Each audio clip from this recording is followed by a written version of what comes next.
Michael Huber. Yo. How you doing, man? I'm doing well. You know, it's been a long time since we've done a sit-down where we've gotten to talk about a bunch of games. Yeah. Always enjoyable to do it with you. Oh, thank you. Good vibes. Pleasure. I went up to Northern California. Nice. Bandai Namco was hosting an event there. They do this every spring where they kind of are like, hey, here's a bunch of big stuff. I went to one of those back in the day. Yeah. They had like Drive Club or something. Drive Club? Not Drive Club. They had like a VR racing game. It was weird. But Was it? Because I know they've shown off Project Cars a lot. That was it. I'm sorry. It was Project Cars. It was Project Cars. Drive Club, Project Cars. They're always kind of fun events because it's just like, hey, we have this hotel room, go and play a bunch of stuff. Yeah. But I feel like morally obligated to start with one in particular. And A, because it was the most impressive thing there to me. Yeah. By quite a lot. And two, because of the energy in the room. Yeah. And that was Soul Calibur VI. And to set the scene, it was kind of awesome. Because like occasionally I'll go to round one or something and you know I'll play some fighting games there or whatever, but that is very occasionally. That's like once or twice a year. Yeah. And it was cool being at this event and having people around this game that like everybody was trying to figure out. Like you'd look to two people playing next to you and they might be super experienced Soul Calibur players, they might be brand new players, and they were just excited, they were just having fun. And I remember last year at E3, and if you go back and you watch those impressions, that kind of energy was in the same room, was expressing itself in the same way, where people, like, it didn't matter your experience level, it just looked really good, it felt really good, and people were having a good time.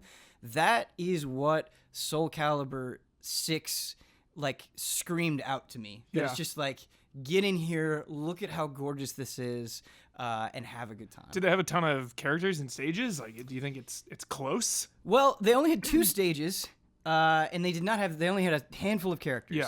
Yeah. So I don't know how close we are. I mean, they're pretty steadfast on it coming out this year, but I don't know. And of course, they were coy about like when it's coming out. Of course. And there are a lot of things that you would expect, hopefully, that we haven't seen anything of, like the extreme character customization that Soul Calibur is known for. Yeah. But I want to ask you, what is your relationship with Soul Calibur?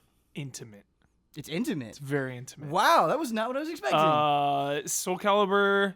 I mean, I grew up as a Mortal Kombat kid. Well documented Mortal Kombat history of mine. But Soul Calibur was the next in line, you know, and had Soul Calibur on the Dreamcast, and I think that is partially why I grew so attached to it, because just loved the Dreamcast. Had the Dreamcast at just such a good age and a good time in my life. Like, everything was just great. And then Soul Calibur 2, they added all those awesome characters for GameCube. They had Link and Heihachi and Spawn. Yeah. So ever since then, I've just been on the Soul Calibur bandwagon. And like, then they added Kratos in the PSP one. They added Darth Vader and Yoda in like 4 or 5. So just the guest characters are always super fun. And I love the emphasis on weapons in it. I really like that kind of combat. It's just got a really good pace. It's really hardcore, but it's one of those fighting games where I just have fun losing it. Yeah. Like I never mind losing in Soul Calibur. Right. It has such a distinct feel to it. But there's 6 just immediately felt faster than any other Soul Calibur game that I've played, and I was like doubting myself. It's like, well, it's been a long time since I've played Soul Calibur.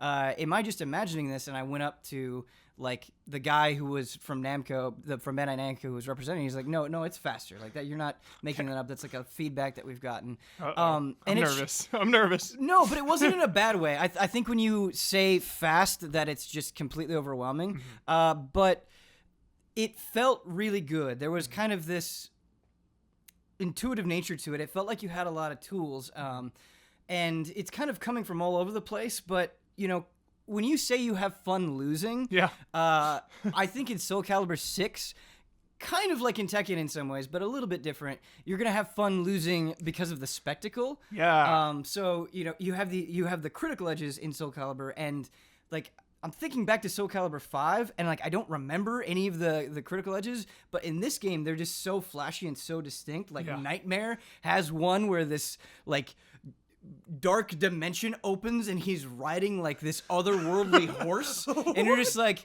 I just want you to hit me with that because it looks so cool. Yeah. And so it's really awesome to see. And there are a lot of tools, and initially there was a brand new one that I was unsure of, called the reversal edge, and it reminded me a lot of Injustice's clash mechanic. Oh, okay. So what it is we were playing on Xbox controllers, and you hold down the right bumper, and basically you're doing like a move eating charge, and so while you're charging it up, you can absorb some blows. Sweet. You can break that, and then if you hit them with the attack, you kind of enter this cinematic sort of thing. Not quite as cinematic as something like Injustice, but the screen pulses, and then you have to basically pick a button or dodge, and depending on the button that you pick, like it's a rock paper scissors mechanic. So like Dragon Ball or the like the chases in like Dragon Ball Tenkaichi or whatever. Yeah, exactly. Yeah, That's a good way to think about it. Okay.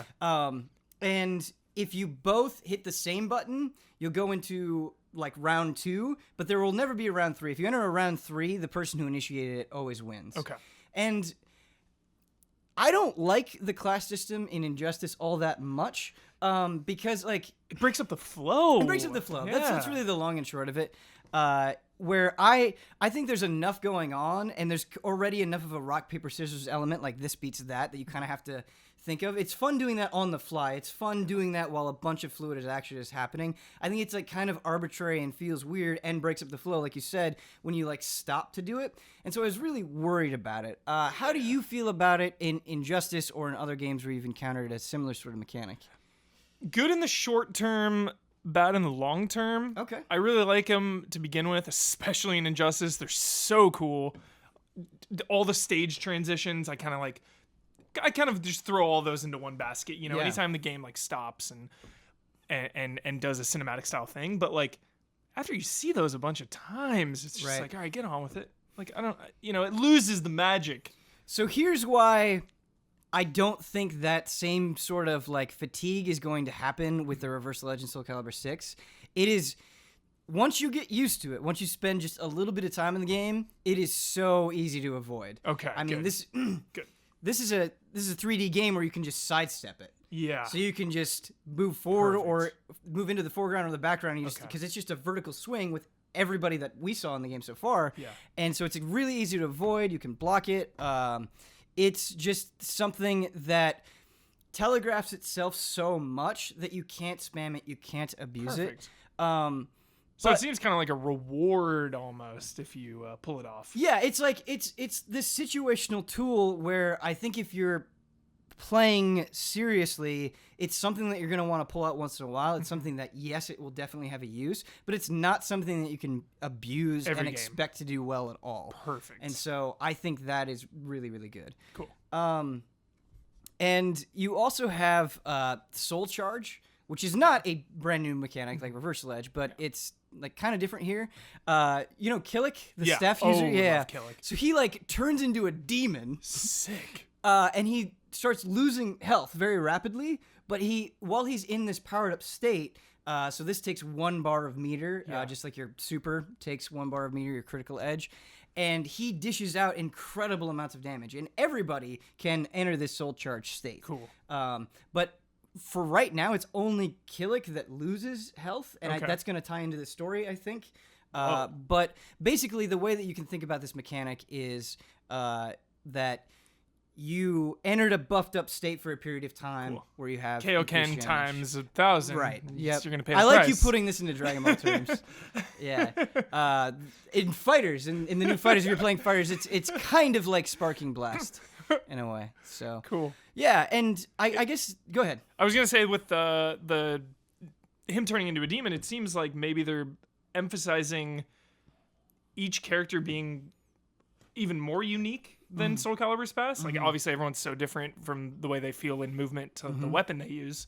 Yeah. But this seems like an extra layer of, like, oh, he can turn into a demon. And that just adds a little personality. Yeah, it does. And you know, when you take the reversal edge, when you take the critical edges, when you take these soul charges, it's really fun. In addition to the basic, okay, you know, the vertical swings, your horizontal swings, your kicks, like you just have all these things to work with. Yeah. And that's kind of what's nice about Soul Calibur is it's easy to understand all those things on their own, and then it's kind of fun trying to piece them together. Totally. And just, you know, in the probably, I don't know, maybe about an hour total that I spent with the game, like you could see that progression trying to fit together the pieces. Yeah. And it's like, no, there's a lot of depth here, but it's also kind of easy to break down and try to figure out. And so I think that's a really good spot for a game to be in. And I'm like, man, I'm feeling really optimistic about this. And everybody that was playing it seemed like they were also feeling optimistic. And so I feel like too the Soul Calibur franchise was ahead of the curve when it comes to like RPG elements, just like leveling up your character, like getting money and adding customization options. And then I remember they had like the challenge mode, and you could do all these different challenges. Like I just remember being so obsessed with all that stuff. Right. Yeah. And I wonder now, with the way games are going, just with progression and experience points and unlocks, like how much they're gonna dive into that. Yeah, that's a really good point that you bring up, and I'm certainly no Soul Calibur expert. Like it's kind of entered and gone away from my life at different points. Totally. But especially early on with Soul Calibur, it felt like a series that was like, we're not going to do what every other fighting game is. We're gonna make our own rules and push in our own directions. And I don't know. In a way, Soul Calibur 6 feels like it has this energy that just hasn't been there in a while. Yeah. Like it's a very vague way to describe it. But like the new character, Grow, so he's got you like Darth Maul. Yes. So this isn't a lightsaber, but it's a dual-bladed weapon that he can split up. Oh, so cool. Yes, and that's really the long and short of Grow, is that he's just so cool. And I think a lot of new players will enjoy using him because he's just kind of immediately flashy, immediately fun. Spinning around. He's very quick, doing all of that stuff that I think anybody can appreciate and be like, oh, that seems kind of cool. I would like to do that. So he seems really cool as well. I wish I could give like more of a detailed breakdown, but we couldn't even get into the move list, which is kind of frustrating. Just super early. Yeah, it's just like So you're kind of early. getting in there, you're pushing buttons, you're trying to figure it out, and you could kind of get a very high-level general sense, but not really digging down into the details. If you could add one dream character to Soul Calibur 6, Ben, who would it be? Like any outside character? Any outside character. Oh, man, that's a good question. Anyone. Ever. I would add Geralt from Witcher 3. Good pick. Because he's got the two swords. Fits perfectly. Doesn't it fit really well? Wow. That is great. And that would be such a cool addition. It'd be so cool. Yeah. Then you'd have Bloodworth on board. Yeah, then you have Bloodworth on board. You'd be like the master of Geralt. Yeah. Who would you add? Dude, Geralt's perfect. You're just having the Soul Calibur announcer say, Geralt of Rivia. I would add the goddess. Oh, that's a good pick. Just throw her in. And, like, you can kind of see it happening. I mean, we got Noctis in Tekken 7. Yep. The very last thing that I want to say, in terms of, like, positioning itself, so my understanding of the Soul Calibur 6 story is that it's, like, going to clear up some stuff between Soul Edge and Soul Calibur. Okay. And it's going to, like, retell events from Soul Calibur 1. Whoa. So it's kind of like a soft reboot That's almost. the sense that I get. And Yeah. I think that's good. I think, like, let's have this big game. We haven't had a Soul Calibur game in a long time. Let's start fresh. Let's get everybody on board. Let's do That's a good Soul idea. Calibur. Very good idea. Yeah. Like Street Fighter V, I felt really... it felt easy to go into for the story mode. Sure. Because it was like prequel before 4 and all Yeah. that. I was like, okay, let's see all these in-between events and origins and stuff. Yeah, it feels like you're kind of just pleasing everybody because, you know, it's like, okay, hey, if you have nostalgia for Soul Calibur 1, a game that was so impactful and meant so much to many people, it's like, hey, you can get in on that level. If you're brand new, well, we're kind of going back to those original events anyway. And so it just seems like a very smart angle to take. And after Tekken 7, which I really consider to be so much fun, like I've had a great time with that game, despite being a total scrub. Like I just have a lot of faith in fighting games that bear the Bandai Namco name. And so I'm excited for it. For sure. Seems really awesome. And like I said, was kind of like the most energetic thing at the event. The next thing I want to talk about, which we kind of have different levels to these impressions. Soul Calibur 6 is just like, yeah, thumbs up. Code Vein is a bit more of a, My dream for this game, Ben, is like, we are barely swimming in sevens. That's my hope with Code Vein. Not to be pessimistic about it, but like this has the potential to be a nice swimming in sevens. You're hoping that it can join the pool. Join the pool. Yeah. Yeah.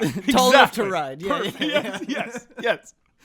I think it could maybe. Yeah. So Code Vein is really interesting in the sense that what it is trying to emulate, I think it does very competently. Cool.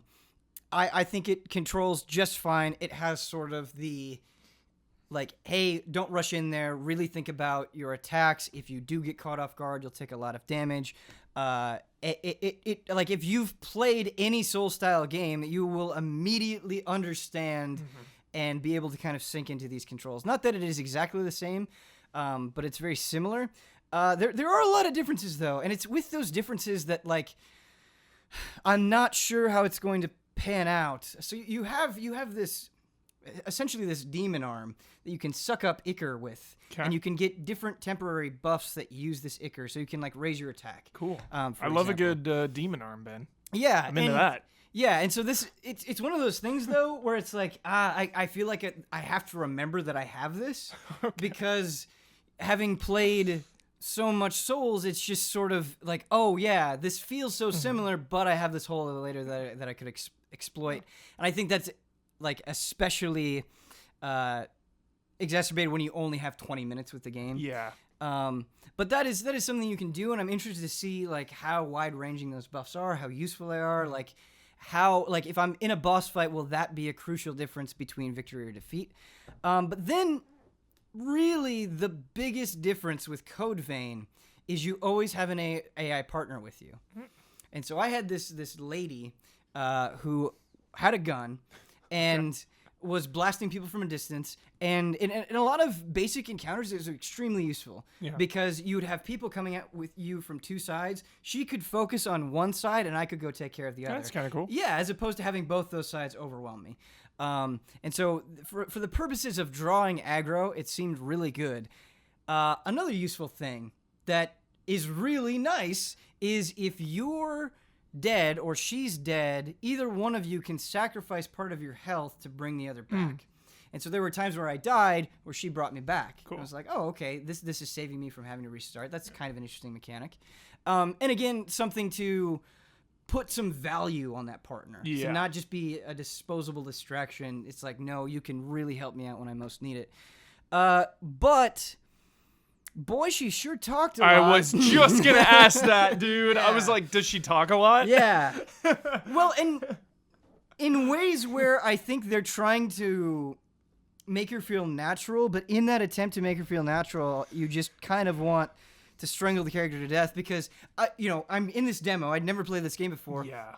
They had tutorials on the ground, like these notes. I was just going and looking at all the notes so I could wrap my head around the controls. And she's like, boy, you're sure taking your time. And I'm just like, yeah, I need to take my time here. Like, don't talk. Don't talk. I'm trying to read. Yeah. And yeah, just intermittent comments about anything and everything throughout. Yeah. It's not like Dragon's Dogma level, where your pawns are like word vomit all the time. It's not that bad, but I could see it getting grating. Okay. I'll just keep an eye out while you're busy. Combat feels nice? It feels as you would expect. There was nothing in my limited time with it that felt particularly remarkable. Mm-hmm. And yeah, like I was saying, like I don't know how good these new additions are. Yeah. Like it feels like the kind of experience that you would expect with a few things tacked on. So I don't know if there's just a level of depth that I haven't explored yet and will reveal itself when the full game is out. But it seemed fine. There was nothing like, oh God, I really don't want to play this or think this is bad. But there was also no single element that jumped out to me. And it's like, oh, there's something here. Mm-hmm. Yeah. Are these impressions about what you expected? Yeah. It's weird. It's tricky, right? Like, gamers can kind of guess how a game is going to be before it comes out, right? Like, not identical, not on the dot, not every game, but like we usually have a pretty good idea of like how a game is going to be. And I remember when they revealed it, looked cool. Yeah. You know, nothing more, nothing less. Looked like an average game that could either go a little above or a little below average.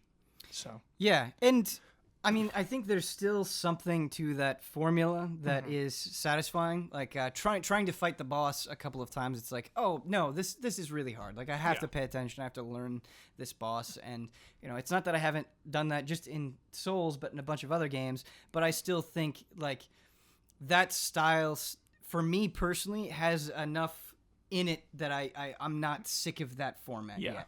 Well, I'm really bummed because I wanted to play the Surge, but I never got around to it. Sure.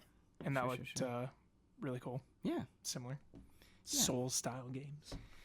Yeah, I would say, like, the best way to sum up Code Vein for me so far is seems okay. Seems okay. Seems okay. That may be enough for most. Yeah. You know, if you're a Souls fan, if you like this style of game, sometimes all you need is okay. Right. And I know people are rightfully getting sick of comparing everything to Souls, but this was one example where it's like we can't it has to be. I remember when the trailer came out. Right. Wasn't everyone like, It is very explicitly that. This isn't a stretch to make that comparison. Yeah. Bringing things back up a little bit. Okay. They wouldn't let us capture footage, which is really a shame because I want to show this off. It was one of two things they wouldn't let us capture of. Noctis in Tekken 7. They just had him there, and Noctis. He was just so much fun. He's a character that I think will be very, very good for people brand new to the game, which makes sense. But him just using his royal arms in a bunch of different ways, and you can even, like, if you push forward in 2, you can do a warp strike, and it's just everything that Noctis is doing looks awesome. And so there's even, like... Does he have his crew? There's even, like, this kind of backdash kind of thing where you will hit them, and then you'll flip in the air, and you'll, like, teleport very briefly. Dude. That's awesome. Like, you can do this low where you just jab him with the spear and then put it away. Your sword is very versatile, and it's easy to do combos with the sword. I did not see any Prompto, Ignis, Gladiolus, anything like that. With the weapons, are they tied to combos, or can you kind of bust out whichever one you want? So they're tied to specific moves based on what I experienced. It wasn't like, okay, I'm pulling out this weapon, and now I have this weapon, and my moveset is based around this weapon. It is... If I push a button in a direction, this weapon will be used for this specific move, and then it will go away.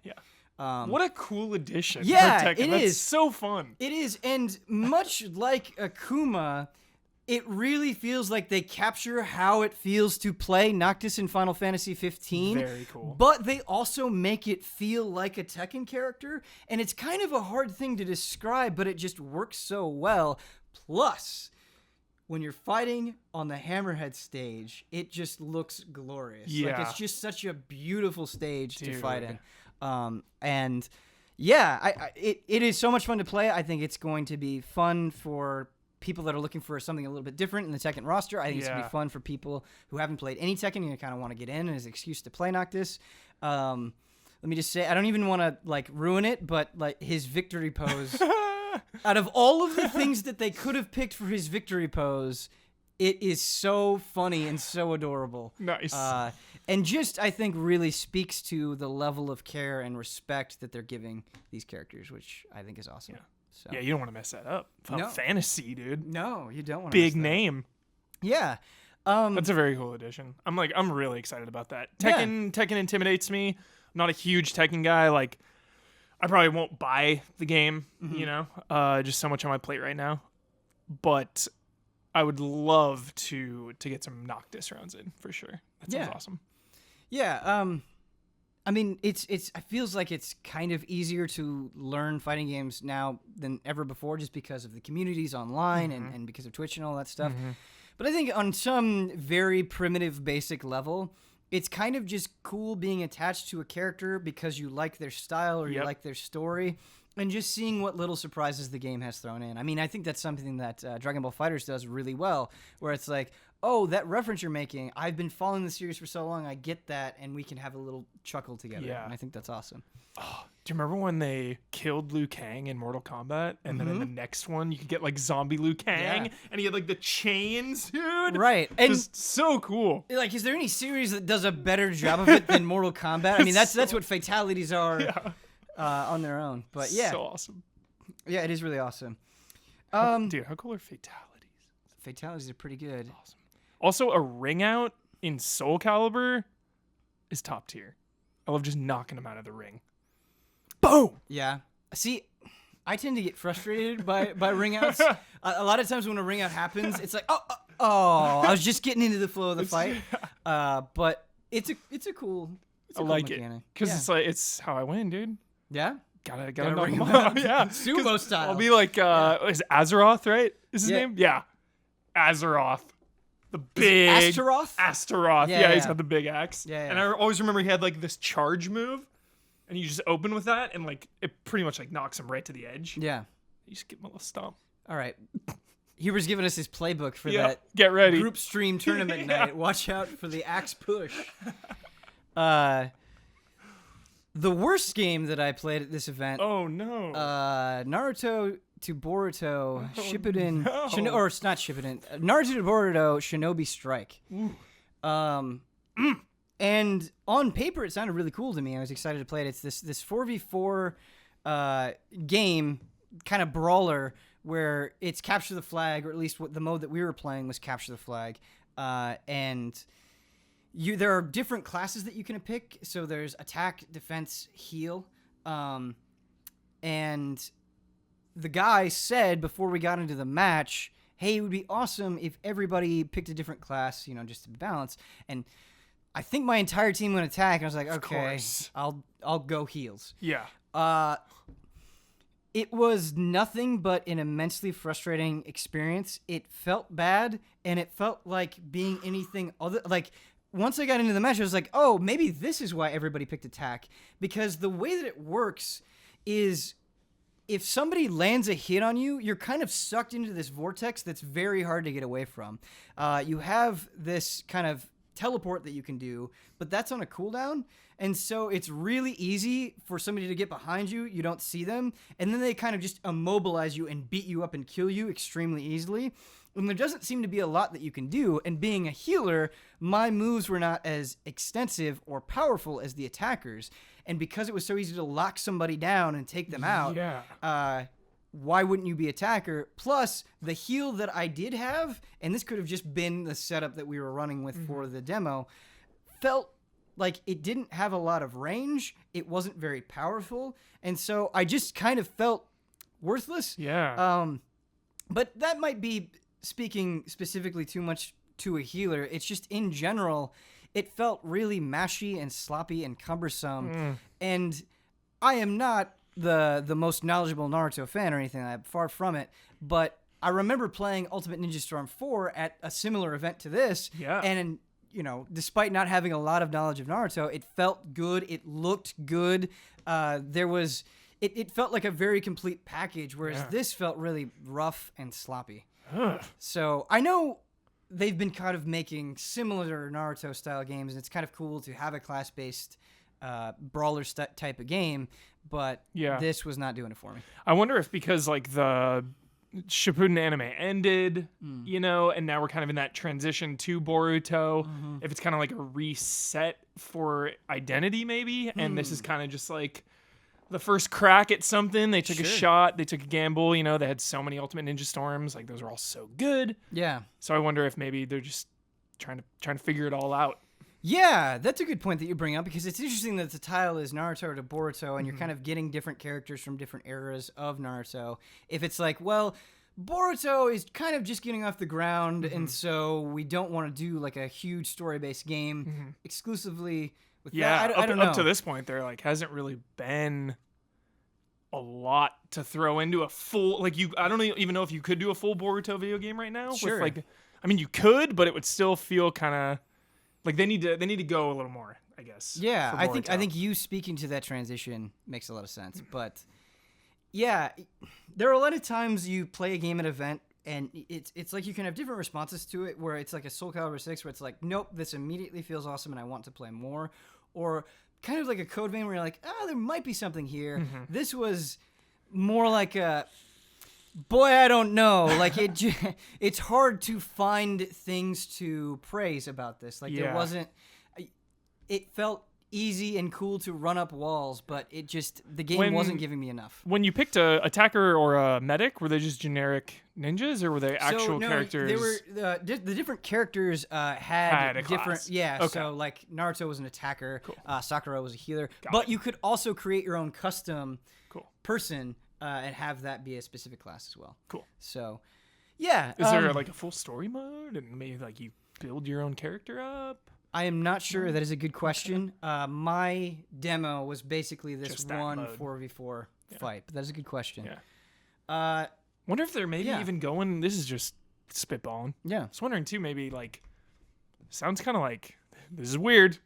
Sounds kind of like Rocket League in a way. Maybe they're going for like a smaller free to play or like $15, $20 game where it's just like multiplayer focused, small games you can just like get into. I don't know. Just the attack and defend, capture the flag kind of gives me like a Rocket League vibe. I don't know why. Sure. Yeah, and I think that's fine to have lower barrier of entry games that are smaller in scope and are very specifically focused on one style of play, but It's got to be. it's got That one thing's got to be great. It's got to be really good. Yeah. And I don't think the idea of it is bad. It just didn't control well. It just wasn't fun to engage with. Yeah. Bummer. Yeah, it was one of those games where at least at first blush it's like, man, there really doesn't seem to be a lot to this. So it was kind of disappointing. But yeah, that is most of the big stuff that I played. Sweet. At Bandai Namco. But it was a fun event. Easily the highlight was Soul Calibur 6. I cannot wait to get more of that. And Heck yeah. and Noctis. Noctis. Thank you so much for humoring me, Michael Huber, and Absolutely. hearing all those impressions out. I hope you guys enjoyed this. We'll have more coverage, hopefully, on that stuff as they get closer to release. And yeah, there's going to be footage, of course, spliced through this, which you've already seen. I hope you enjoyed that too. All right, everybody. Thanks.